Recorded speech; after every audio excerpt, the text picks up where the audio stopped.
تاسو پوښتنې دي چې د پښتونخوا ذکر په پخوانو لرغونو کتابونو کې د خصوصا په ریګوید او اوستا کې شته او کنه یا څنګه ده؟ په ریګوید کې د پښتنو سیمې ته پکت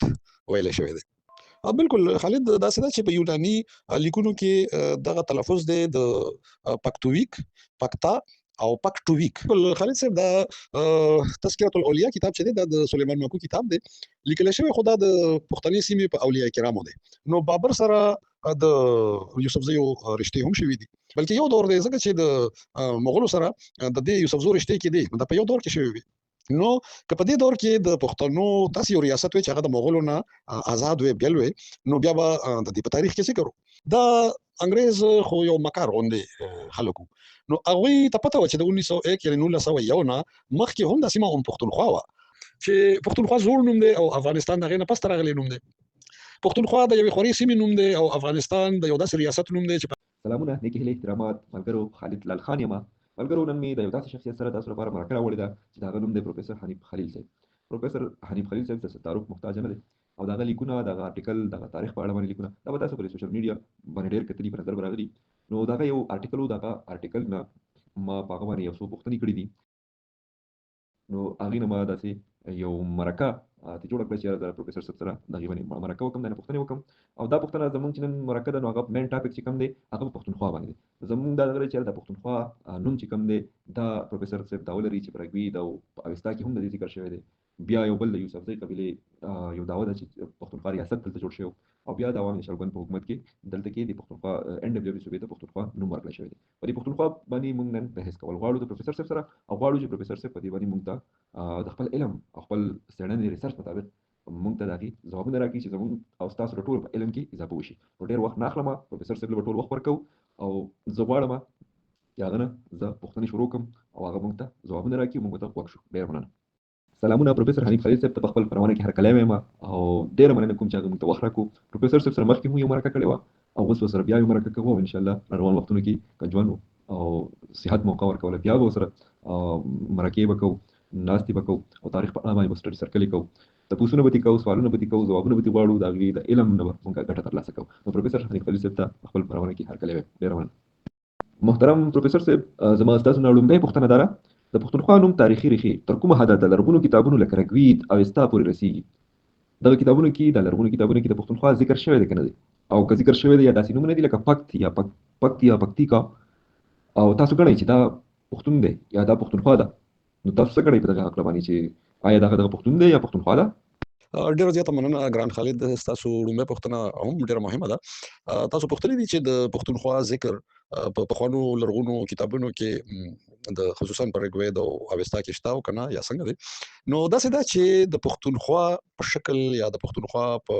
تورو خو ذکر نشته. البته په ریګوید کې چې کوم ذکر دی نو د هغې جړه هم هغه ده چې پښتونخوا ترې وروسته جوړه شوې ده. په ریګوید کې د پښتنو سیمې ته پکت ویلی شوی دی. نو دا پکت که تاسو وګورئ نو دا چې په انګریزي کې لیکلی شي نو دا بیا داسې وي چې PAKHT. نو تاسو ته پته ده چې موږ په پښتو کې د KH پرونونسیشن په خې کوو، دې نه جوړېږي پخت او پخت نه بیا نور شکلونه راوتي دي. نو په ریګوید کې خو د پکت ذکر دی. البته په ایرانی لیکونو کې او په ځانګړې توګه بیا په اوستا کې د بخت په تورو باندې یا په پرونونسیشن باندې ذکر شوی دی. نو دا بخت اصل کې هماغه پخت دی چې په ریګوید کې ذکر شوی دی خو د پکت په نوم باندې. نو د دې مطلب دا دی چې اوستا هم د ریګوید تایید کوي او تاسو ته پته ده چې ریګوید د نن نه 4000 کاله تقریبا پخوانی دی، یعنې 2000 کاله قبل مسیح کې دی. او اوستا چې د زرتشت د تعلیماتو خلاصه ده او په ژوند ژبه کې لیکل شوی دستاویز دی. ژوند نو وروستو بیا پهلوي او بیا فارسي د نوي شکلونه هم جوړ شوي دي او خو په هغه وخت کې دا ژبه وه ژوند. چې د اوستا کوم تفسیر شوی دی نو هغې ته وایي پاژند، یعنې ژوند او پاژند یو ځای هم راځي. خو اصل کتاب دی اوستا چې د زرتشت د تعلیماتو خلاصه ده او دا هم په 1000 قبل مسیح او د نن نه 3000 کاله پخوانی دستاویز دی. نو هلته د بخت د دې مطلب دا دی چې د پخت یا پکت یو بل شکل دی چې هغه بیا تکرار شوی دی. هم په دغه ایرانی لیکونو کې د بخت نه علاوه د باختر په نوم باندې هم ذکر شته. د پښتنو د سیمې نوم باختر او دغه باختر کې چې کوم اوسیدونکي خلک وو نو دوی ته به ویل باختریان، باختري خلک. نو تاسو ته پته ده چې دا باختر په انګریزي کې لیکلی شي بیکټریا او د بیکټریا اوسیدونکو ته لیکلی شي بیکټریان هلته باختریان دي، په انګریزي کې بکټریان دي. نو د ریګوید او اوستا نه علاوه ځینې نور ایرانی تهذیب سره تړلي لیکونه چې دي هغه هم تایید کوي چې دغه د ریګوید نه راشور شوی ریښه تر بخت او بیا باختر او بیا په انګریزي کې بکټریا پورې را رسیدلې ده. ځکه موږ ویلی شو چې پښتونخوا په هر دور کې د لفظ را پیدا شوی دی، د کلمه را پیدا شوی ده. نو جرړ او ماغه د ریګوید پاکت د اوستا بخت او د نورو متفرق ایرانی لیکونو په بنیاد باختر دغه جرړ لري. پروفیسور حنیف خلیل صاحب په یوناني تاریخونو کې چې د پکتویک او پکتا ذکر راغلی دی دا د پښتنو د پیژندګلو په حق موږ ته څه ثبوت راکوي؟ بالکل خالد داسې ده چې په یوناني لیکونو کې دغه تلفظ دی د پکتویک، پکتا او پکټویک یا پکټویس د سین سره هم دی. نو دا موږ ته داسې یو نشاندهي کوي او داسې نښه په لاس راکوي چې د ریګوید د پکت د تسلسل چې په ایرانی لیکونو کې مخ په وړاندې تللی دی، نو یوناني لیکوالان چې دی هغه بیا د زرتشت نه پس دي. نو هغوی د خپلې ژبې د تلفظ مطابق ذکر کړی دی چې هغه د یوناني هغه تلفظ هم داسې دی چې هغه دوه درې شکلونه لري، یعنې پکټویک، پکټویس او پکتا. نو که تاسو غور وکړئ د پکتا د نوي پښتونخوا سره دومره نزدېکت لري چې بیا موږ دې نتیجې ته رسو چې پښتونخوا کلمه هر وخت راغلې ده، نو دا د یوناني پکتا سره هم ډېر نزدېکت لري. سر تاسو د ارټیکل مې لوستلو په دې کې د سلیمان ماکو ذکر تاسو کړی دی او تاسو دا بیا وایي چې پښتونخوا ذکر سلیمان ماکو کړی دی، نو د دغه لپاره دا څومره مستند ثبوت دی، څومره اهمیت لري د پښتونخوا نوم لپاره، او آیا سلیمان ماکو په دغه کم کتاب کې ذکر کړی که دغه هم موږ ته لږ نوم واخلئ او دغه تاریخ ډېره مننه وي. بالکل خالد صاحب دا تذکرة الاولیاء کتاب چې دی دا د سلیمان ماکو کتاب دی، لیکل شوی خو دا د پښتني سیمې په اولیاء کرامو دی او چې کوم شاعران دي نو د هغوی د شاعرۍ نمونې هم ورسره شته. دا کتاب مکمل خو نه دی دستیاب، البته د دې څو پاڼې زموږ ډېر لوی محقق عبدالحی حبیبي صاحب موندلي دي او هغه چاپ کړي دي د اصلي اوریجنل تصویرانو عکسونو سره. نو په دې کتاب کې چې د اولیاء کرامو کومه پښتنه سیمه ښودل شوې ده دغه سیمې نوم یاد شوی دی پختنخوا. اوس تاسو خبر وکړئ چې موږ پښتونخوا هم لیکو، نو په دې پښتونخوا کې دا واو چې دی دا واو معدوله دی، یعنی دا واو غورځېږي لکه موږ چې اصل کې وایو تنخوا، دا اصل کې دی تنخوا. نو موږ چې دا وایو پښتونخوا نو دا سلیمان ماکو په خپل اصلي حالت کې یاد کړی دی پښتونخوا. نو پښتونخوا چې دی دا بالکل هم هغه ریښه ده، هم هغه جرړه ده چې سلیمان ماکو یاد کړې ده د پښتنو د سیمې په حواله. او تاسو ته د یاد دی چې د سلیمان ماکو کتاب په 611 هجري کې لیکل شوی دی. سره د دې چې په دغه دور کې د ښکارندوی په نوم یو شاعر دی، د شیرشاه سوري د دور شاعر دی، هغه هم چې کومه قصیده لیکلې ده د شیرشاه سوري په مدح کې، په هغې کې هم پښتونخوا تورې راوړی دی او دغه قصیده کې دا تورې بالکل پښتونخوا راغلی دی، البته د سلیمان ماکو په کتاب کې راغلی دی پښتنخوا.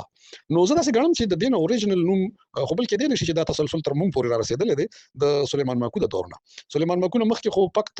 بخت، پکتا وغیره وو، خو د سلیمان ماکو په دور کې په 611 کې دا پښتنخوا شو چې دې نه وروسته بس پرونونسیشن کې هغه واو هم شامل ګڼلی شوی دی، پښتونخوا ویلی شوي دي. سر راځو یو ډېر مهمې پوښتنې ته، ډېرو خلکو ته سوالونه دي او په انتظار دي چې دا سوال ځواب هغوی ته میلاو شي. سر سوال دا دی، د یوسفزو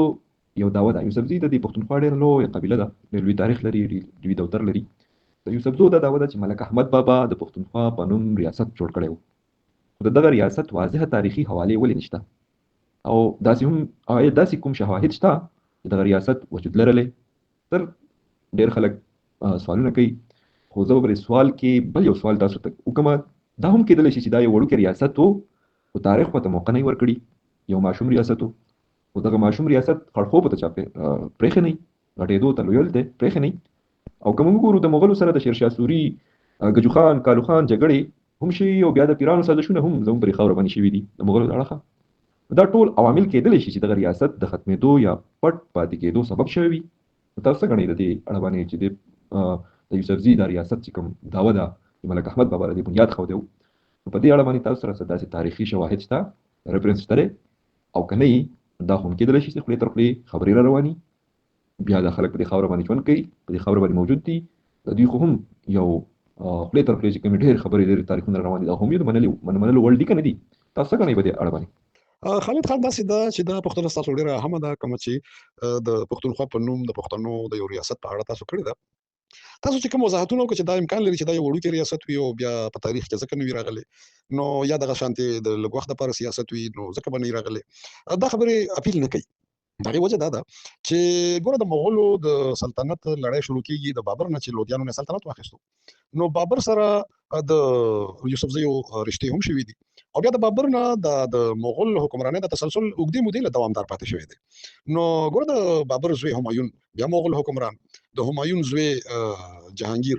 بیا مغول حکمران، د جهانگیر زوی شاهجهان بیا مغول حکمران، د شاهجهان زوی اورنګزیب عالمگیر بیا مغول حکمران. مطلب دا دی چې د مغولو د حکمرانۍ د لړۍ ډېره اوږده موده پاتې شوې ده. نو تاسو غواړئ چې د مغولو په سلطنت کې خو دا ټوله پښتنه سیمه شامله وه. تاسو ته پته چې د بابر مزار هم په کابل کې دی او کابل پورې پښتنه سیمه چې په هغې کې زموږ پښتونخوا او پېښور او د پېښور ویلي چې څومره علاقې دي دا ټولې د مغول سلطنت برخه پاتې شوې ده. نو بیا په دې کې د پښتونخوا د ځان ریاست د دور کم یو دی او د کابل او پېښور غوندې لوی مرکزونه د مغول سلطنت برخه څنګه پاتې شوې وه دا خو د پښتونخوا برخه پکار وه ځکه چې دغه د مغولو دور او د ملک احمد دور نږدې دورونه دي بلکې یو دور دی ځکه چې د مغولو سره د دې یوسفزو رشتې کې دی دا په یو دور کې شوی وي. نو که په دې دور کې د پښتنو داسې یو ریاست وي چې هغه د مغولو نه آزاد وي بیل وي نو بیا به د دې په تاریخ کې ذکر خو د پښتنو په خپل تاریخ کې هم نشته دی د ځان له یو ریاست ذکر. مونږ دا ویلی شو چې زه پښتنو خو ډېر تاریخونه لیکلي نه دي یا په جنګونو کې پاتې شوي دي یا قلم او کتاب ته وروسته راغلي دي خو مغولو خو تاریخونه لیکلي دي. نو د مغولو په تاریخ کې هم د پښتنو د وړوکي ریاست ذکر هم نشته. ګوره تاسو غور وکړئ په دې دنیا کې خو ډېر واړه ریاستونه شته خو تیر شوي دي یا واړه تهذیبونه په لږه سیمه خواره تهذیبونه تیر شوي دي او تر دې چې د زرګونو کالو زاړه تهذیبونه په دې میسوپوټیمیا کې وګورئ په دې زموږ چې کوم تهذیبونه دي زاړه د مصري تهذیب سره تړلي ډېر واړه تهذیبونه دي خو د هغې په تاریخ کې ذکر دی یعنی د بیل بیل نومونو چې تاسو جاج اخلي نو تاسو ته اشوري تهذیب معلومیږي چې شته اکادي شته سومری شته د سومیر خو د ټولو نه زوړ دی چې دا نن سبا ورته مونږ عراق وایو او داسې ځینې نور د زرګونو کالو زاړه تهذیبونه د هغې جغرافیه د هغوی کلچر د هغوی شناخت په تاریخ کې محفوظ دی.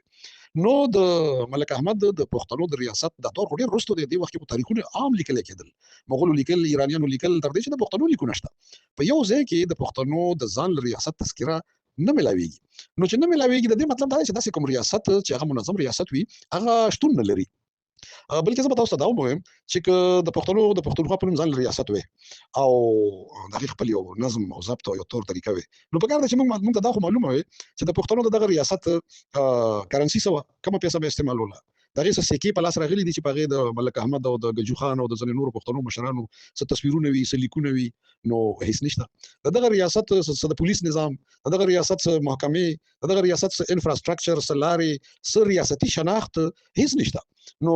چې هیڅ نشته د دې مطلب دا چې داسې کوم ریاست ځان له د مغولو د حکمرانۍ نه بهر او آزاد ریاست وجود نه لري. مونږ خو به خوشحاله وو که داسې یو ریاست زموږ په دغه دور کې وي مونږ پښتنو له پرې فخر پکار دی خو تاریخ یې مرسته نه کوي شواهد یې مرسته نه کوي نو چې اوس مونږ سره څه شته نه نو خلکو ته به ثابتوو څنګه. او بیا ګوره تاسو دې ته به غور وکړئ چې که د پښتنو د پښتونخوا په نوم ریاست وی نو لکه چې تاسو اشاره وکړئ چې چېرته وړوکی ریاست به نو وړوکی ریاست به هم نه و. تاسو د خوشحال بابا چې هغه دغه دورونو ته ورنږدې دی د هغه د پښتنو د سیمې دغه تصور باندې غور وکړئ هغه وایي چې درست پښتون له کندهاره تر اټکه سره یو د ننګ په کار پټ او اشکار. اوس غور وکړئ که خوشحال بابا د پښتنو دغه ریاست ته اشاره کولې ظاهره ده چې ملک احمد خو د خوشحال بابا نه مخکې تیر شوی دی نو پکار ده چې خوشحال بابا دا خو ویلی وی که نه چې دا د پښتنو یو ځان له ریاست دی چې دا پیژندګلوي ده او چې خوشحال بابا کومه جغرافیه ښیي نو هغه څه وړوکې ریاست هم نه ښیي هغه د کندهار نه تر اټکه پښتنه سیمه ښیي او پښتنه سیمه ښیي د پښتنو ریاست نه ښیي سټیټ نه ښیي بلکې هغه خوشحال بابا چې نوم اخلي نو هغه د پښتنې د سیمې په طور پښتونخوا یادوي.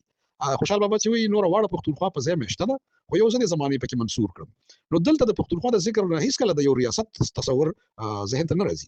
نو که د پښتنو سیمه وه نو هغه واړه هم نه وه له کندهاره تر اټکه وه که دغه دور دی نو د تاریخ دور دی پکار دی چې بیا د ریاست د سټرکچر او د ریاست د پیژندګلو نښې په تاریخ کې محفوظ وي او که دغه واقعي ریاست وي نو پکار ده چې د مغول حکمرانانو په حکمرانۍ کې د کابل پېښور مرکزونه نه وي شامل دا د پښتونخوا د ریاست برخه وي داسې هم څه نشته ځکه موږ پښتانه ډېر مشکل لرو چې موږ پښتونخوا د یو ځان له ریاست په حیث ثابت کړو او د هغې څه نښې وښایو چې نه راسره تاریخي حواله شته نه راسره د ریاستي پیژندګلو کومې نښې شته نو موږ کابل او پېښور د مغول د حکمرانۍ نه آزاد وینو په دغه دور کې نو بیا به څنګه دا ثابتوو ځکه زه ویل غواړم چې د پښتنو د ځان له ریاست دغه شناخت او پیژندګلو چې ده د دې په تایید کې موږ څه مواد نه لرو څه مضبوط دلایل او سندونه نه لرو حوالې نه لرو چې نه لرو نو د دې مطلب دا دی چې موږ خپل ریاست په تاریخ کې ثابتولی هم نشو. سر یو بله پوښتنه دا ده ستاسو په دې آرټیکل کې هم د هغې څه نه څه ذکر شوی زه غواړم چې هغې سره لږ تفصیل سره زه سوال وکړم تاسو تفصیل سره لږ جواب راکړئ. هغه دا ده چې د خوندرویزه په مخزن اسلام کې د پښتونخوا کلمه اول ځل څنګه په کوم مفهوم استعمال شوې ده تاسو راځي ذکر هم په خپل آرټیکل کې کړی دی بیا بله خبره ده چې د خوشحال خان خټک او احمد شاه دراني په شاعرۍ کې د پښتونخوا تصور څه قسم سیاسي او کلتوري معنی لري. خوشحال خان خټک په خپل شاعرۍ کې دا ذکر کړی دی او احمد شاه ابدالي په دې اړه باندې یو شعر ویلی دی چې د دلی تخت هېرومه چې رایاد کم د پښتونخوا د غرو سرونه څه داسې شعر دی. نو تاسو څه ګڼئ چې د هغه پښتونخوا دی کوم چې د یوسفزو دا وده چې زموږ پرې پښتونخوا اوسني چې خیبر پښتونخوا ده په دې کې جوړه شوې وه که نه هغه لر او بر چې کوم افغان سیمه ده افغان جغرافیه ده هغې ته پښتونخوا ویلې ده. او که پښتونخوا ویله د افغانستان ټکی ولې نه کاروو افغانستان نوم یې ولې نه کاروو. نو د دې خوشحال خان خټک او د احمد شاه ابدالي او بیا د اخوند درویزه د دې چې کوم پښتونخوا نوم کارولی دی د دې موخه مقصد د اوسنۍ خیبر پښتونخوا ده که نه ټول افغانستان جغرافیه وه. داسې ده خالد خان چې د پښتونخوا ذکر په حواله چې تاسو کوم نومونه واخیسته اخوند درویزه خوشحال بابا او احمد شاه بابا نو بالکل د پښتونخوا ذکر خو کړی دی د پښتنو د سیمې په حیث خو اصلي پوښتنه ستاسو هم دغه یو ده چې دا کومه سیمه وه په دې پښتونخوا کې کومه جغرافیه شامله وه. نو اخوند درویزه بابا چې ذکر کړی دی نو دغه کتاب مخزن الاسلام خو دی په دینی موضوعاتو لکه موږ چې د تذکرة الاولیاء ذکر وکړو چې هغه هم په دینی موضوعاتو دی خو دغه اولیاء سیمه ښودلې ده پښتونخوا. نو اخوند درویزه هم داسې کړي دي چې ضمني طور پکې پښتونخوا راغلی دی چې چېرته د پښتنو د سیمې ذکر کوي نو هلته ولیکي چې د پښتونخوا حالات داسې دي او دلته مذهبي صورتحال داسې دی دلته صوفیان دي دلته روحانیان دي. نو هغه چې دا ذکر کوي نو د پښتنو د سیمې نوم اخیستل پکارو نو هغه نوم اخوند درویزه پښتونخوا اخیستی دی. خوشحال بابا چې پښتونخوا ذکر کړی دی نو دغه په شاعرۍ کې خو په نورو ځایونو کې دا خبره څرګنده ده چې دغه د پښتني سیمې نه مراد دی د کندهار نه تر اټک پښتنه سیمه لکه چې ما تاسو ته شعر عرض هم کو درست پښتون له کندهار تر اټکه سره یو د ننګ په کار پټ او اشکار. دا د پښتون د قومیت او د جغرافیې ذکر دی نو دا د کندهار نه تر اټکه خوشحال بابا یاد کړی دی او نوم یې پښتونخوا ورکړی دی. بیا چې احمد شاه بابا ذکر کړی دی نو هغه هم په داسې وخت او تناظر کې کړی دی چې هغه سره لا نوې جوړ شوی ریاست افغانستان وجود کې نو راغلی. ښکاره خبره ده چې احمد شاه بابا د یو سیمې حکمران خو تاسو ته دا معلومه چې په افغان او افغانستان کې یو فاصله شته چې افغان ټکی زوړ دی او افغانستان ټکی دومره زوړ نه دی. کله چې دغه افغانانو وطن افغانستان د احمد شاه بابا په لاسو بنیاد کې خوده شو د یو بل ریاست په حیث نو هغه ریاست ته بیا وروسته نوم ورکړی شو افغانستان. تاسو ته پته چې افغانستان نه مخکې خراسان هم موجود و چې په هغې کې څه برخه د پښتنو سیمه وه څه پکې د ایران سیمه هم شامله وه هغه خراسان و. خراسان نه مخکې هم نومونه وو د دغو سیمو خو د خراسان نه پس چې افغانستان شوی دی نو دا د احمد شاه بابا د نوي جوړ کړی شوي سټیټ یا ریاست دپاره دا نوم کېښودی شو. نو دا خو د پښتونخوا نه پس دی ډېر نوی نوم دی زوړ نوم پښتونخوا دی او دا افغانستان چې دا خو هغه سټیټ و چې په هغې کې څه برخه د ایران او څه برخه د پښتني سیمې شامله و افغانستان شو خو په پښتونخوا کې خورا جغرافیه وه. البته داسې تاسو ویلی شئ چې د پښتونخوا تورې د ټولې پښتني سیمې دپاره و خو په دې کې دننه خپل نومونه هم لکه کندهار چې دی دا هم پښتنه سیمه ده خو د کندهار په نوم یادېدله او دغه شانتې ځینې نور ځایونه. نو اوس چې موږ ګورو چې د احمد شاه بابا په دور کې پښتونخوا نه څه مراد و. احمد شاه بابا چې شعر ویلی دی که نه چې د دهلي تخت هېرومه چې رایاد کړم زما د خپلې پښتونخوا د غرو سرونه. نو په دې کې اوس هغه سیمې شاملې دي چې د څه برخه د افغانستان موجوده افغانستان او څه برخه زموږ د پښتونخوا چې دا اوس پښتونخوا ده دا د احمد شاه بابا په دور کې وه خو دا بیا موږ ته یاد دی چې د پښتونخوا ټکی د تاریخ په دې کړیو کې ډېر پخوا نه موجود و. البته د دې نه مراد د اوسنۍ خیبر پښتونخوا نه ده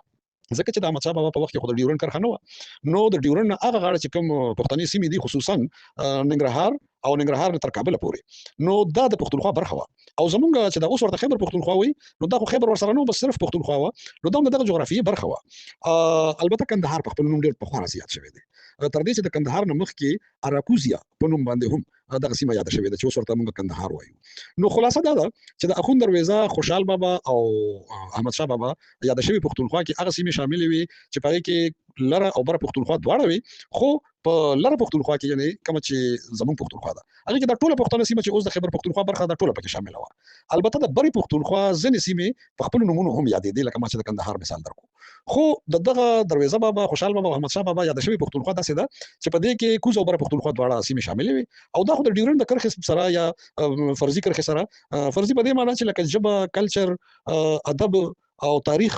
دا خو بیلېدی نشي دا په کرښو هم نشي بیلېدی. نو که د ډیورنډ کرښه راښکلې شوې ده د کومو سیاسي عواملو په وجه نو دغه کرښه د ژبې د تاریخ د کلتور تقسیم نشي کولی. د دې مطلب دا دی چې پښتونخوا کوز او بره یوه پښتونخوا ده او یوه پښتونخوا وه. البته د خیبر پښتونخوا چې دا یو جدید شکل دی جدید ټکی دی چې د خوري پښتونخوا مکمله احاطه نه کوي. سر زما تاسو نه یو بله پوښتنه دا ده چې په 1901 کې انګریزان ولګېدل او زمونږ د صوبې ته نارت ویسټ فرنټیر پروینس صوبې نوم ورکړو. نو د دې په جوړېدو په شا د کوم سیاسي مقصدونه او بله خبره دا ده چې د دې پښتونخوا د 1901 نه وړاندې زمونږ د دې سیمې چې کوم NWF وه د دې مخکې څه نوم و په تاریخ کې؟ دې ته به لکه موږ دا ویلی شو ګنداره ویلی شو، په لرغوني تاریخ کې ورته ویلی شو، داسې په ګنداره کې بیا مساګه بیا ډېر نومونه داسې دي. خو موږ خو د اوسنۍ د دغې تاریخ خبره کوو چې کوم یوسفزي لري دا ولري چې 1520 کې یا 30 کې پښتونخوا ریاست جوړ شو. خو دغه پښتونخوا ریاست یا پښتونخوا نوم دا په څه ناڅه شکل کې د دې سیمې د دې صوبې یا د علاقې یا د وطن و که نه و. د 1901 نه مخکې د دې د چترال نه واخله د قبایلو پورې، د وزیرستانه پورې، د پېښوره پورې او د میاوالیه پورې، د اټکه پورې د دې سیمې نوم څه و ستاسو په خیال باندې؟ دې ته کوم نوم کارولی شوی دی په دې اوسني نږدې چې کوم تاریخ دی په دې کې؟ ګوره داسې ده چې د 1901 کې کومه صوبه جوړه شوه د NWFP په نوم، نو دا انګریز خو یو مکار غوندې خلک وو، نو هغوی ته پته وه چې د 1901 یعنې 1901 نه مخکې هم دا سیمه پښتونخوا وه او دوی ورته NWFP نوم چې کېښو نو د هغې هم داسې څه نیمګړی شکل و د دې صوبې. د 1901 نه مخکې طریقې کار داسې و انګریز چې څنګه ساتلی و. تاسو ته پته ده چې انګریز په 1850 کې د دې ټول برصغیر حکمران جوړ شوی دی. نو چې حکمران جوړ شو نو د صوبو تقسیم او جوړښت او د انفراستراکچر دا خو به انګریز ترتیب کول. نو د 1901 نه مخکې او د 1850 نه پس په دا منځ دور کې چې دا زموږ کومه پښتانه سیمه ده په دې کې کوهاټ، ډیایي خان او تر میاوالی پورې دا سیمه چې وه دا وه د پنجاب صوبې برخه او په پنجاب کې دا د لیا ډویژن ښارونه وو یا علاقې وي او دا چې کومه پاتې علاقه ده زموږ پېښور او پېښور سره تړلې سیمې تر ملاکنډ پورې او تر جنوبي اضلاع کې تر لږه برخه تر کوهاټ پورې دا به داسې وه چې دا به د یو کمشنر په نگرانۍ کې د دې ګورننس کېدو د دې ساتنه کېدله. خو په 1901 کې داسې وشو چې کمشنر نظام هم ختم شو او د لیا ډویژن نه هم دغه ډیایي خان او دغه ځینې ښارونه زموږ رابېل شو. نو هغه جوړه شوه یو بله صوبه چې انګریز ورته نوم ورکړو نارت ویسټ فرنټیر پروینس، شمال مغربي سرحدي صوبه، یو غیر فطري او مصنوعي نوم و چې دا بالکل غلط و. اوس تاسو پوښتنه دا ده چې د 1901 نه مخکې د دې سیمې اصلي پیژندګلو څه وه، تاریخي پیژندګلو څه وه؟ نو لکه چې ما تاسو ته عرض وکړو چې د انګریز په وخت کې هم د 1850 نه تر 1901 پورې دا هم پښتونخوا وه، خو انګریز په زور NWFP کو. او تاسو د انګریز د مکر ته وګورئ چې د انګریز کوم لیکوال دي او تاریخ دانان دي هغوی ورته هم پښتونخوا ویلې ده. 1901 نه مخکې هم دې سیمې ته پښتونخوا انګریزانو په خپله ویلې ده. یو انګریز لیکوال دی برنارد ډورن، هغه یو کتاب لیکلی دی اکریسټومیټي اف پښتو. دا په 1810 نه پس یعنې د دغه 19مې صده عیسوي 3 عشرې پورې چې دا کم دور دی په دې دور کې دا کتاب لیکلی شوی دی 1810 نه پس اکریسټومیټي اف پښتو. نو په خپل انګریز لیکونکي په دغه کتاب کې پښتونخوا ټکی لیکلی دی، یعنې انګریز ته پته و چې دا پښتونخوا ده. بیا په 1862 کې راورټي کتاب لیکلی دی دا په خپل انګریز دی سلیکشن فرام دی پوئټري اف دی افغانز. نو راورټي په 1862 کې د سیمې ته پښتونخوا وایي. بیا وروسته چې کوم خلکو کتابونه لیکلي دي JW سپین لیکلی دی تر دې چې زموږ د پښتونخوا یا د NWFP گورنر چې و دی پټان والا ولف کیرو هغه پښتونخوا ټکی استعمال کړی دی. نو د انګریزانو چې کوم لیکونکي دي هغوی په خپلو کتابونو کې د 1901 نه مخکې هم د سیمې ته پښتونخوا وایي. یعنې دا مطلب شو چې د انګریز په 1851 کې راتلو په وخت کې هم دا سیمه پښتونخوا وه او د 1851 نه واخله تر 1901 پورې هم پښتونخوا وه. او انګریز چې دا صوبه جوړه کړه د پنجاب نه رابېله کړه نو بیا ورته NWFP ویل. اصل مقاصد د انګریز هم دا و چې د پښتنو یونټي، یووالی، اتحاد، د جغرافیې متحد کېدل او د دوی شناخت پیژندګلو دا دې پټه کړی شي ځکه چې د دوی په قوت او صلاحیت کې کمی راوستل ضروري دي. انګریز دا ګڼله چې پښتانه خو حریت پسند خلک دي، ازادي خوښ خلک دي، د غلامیانو نفرت کوونکي خلک دي. نو که د دوی د پښتونخوا د تسلسل روان وي نو دوی به یو موټی وي او دوی به د یو موټی کېدلو په نتیجه کې د پښتونخوا د ځان له سټیټ یا ازادۍ لپاره تحریکونه چلی. نو هغوی هم دغه برطانوي هند د برخې جوړولو په حیث دوی ته NWFP ویل. صوبه خو یې د انتظامي مشکلاتو د وجې رابېله کړه خو نوم یې ورله خپل تسلسل کې پښتونخوا ونه ساتلو. نو دا د انګریز چال و. خو ستاسو د پوښتنې جواب دا دی چې د 1901 نه مخکې